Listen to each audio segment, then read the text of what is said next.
Let me give you a definition of fear. Because people think of fear as, and that's not the kind of fear. We don't want to have that kind of relationship with God.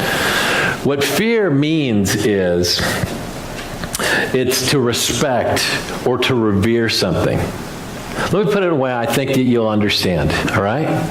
And this can be true of men or God. Fear is to place enough importance on a person or an idea so that it influences your behavior. It makes a difference in how you live. It changes your steps. It moves you from this direction to that direction.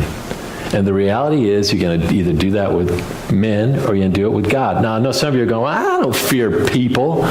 That's not who I am. Think about it. How many times have people influenced your life? How many regrets do you have in your life based on what other people said to you or what other people will think about you? How much debt do we have because of what other people say? And you think, well, that's not influenced me either. Are you kidding me? Look at the way that we dress. We all pretty much look the same. And I got high school kids here to prove it to me.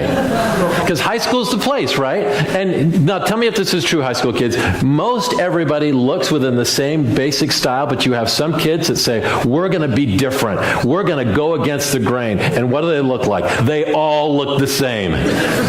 Right?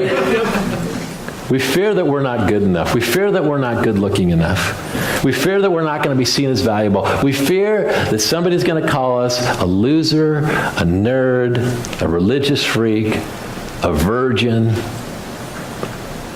unsuccessful, or incompetent. Let's get real, people. We fear people. And it always leads to trouble. Proverbs 29:25 says this. I think it's up on our screen. Fear of man will prove to be a snare, but whoever trusts in the Lord is kept safe. How many times have you been tripped up, worried, up late because of what somebody said? God has a different plan. When I read through the Bible, more times than not, the word fear is used to fear God. And I know people hate that. They don't like that sound. They want us to redefine fear because we don't want to think of being frightened of our God. Look, let me show you what it means to fear God. Jeremiah 32:38 says this, they'll be my people. I'll be their God. I will give them singleness of heart and action so that they will always fear me, and that all will go well with them for their children after them. Singleness of heart, singleness of action.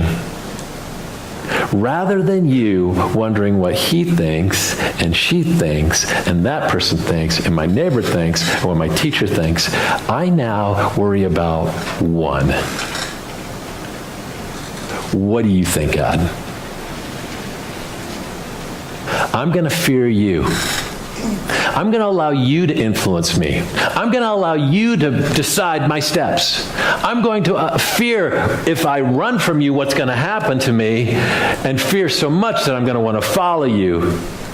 That's the person that's going to influence my life more than anybody. And this is where you end up. I will make an everlasting covenant with them. I will never stop doing good to them.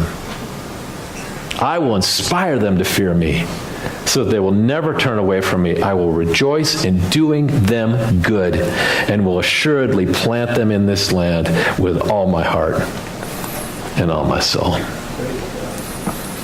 Who are you going to fear?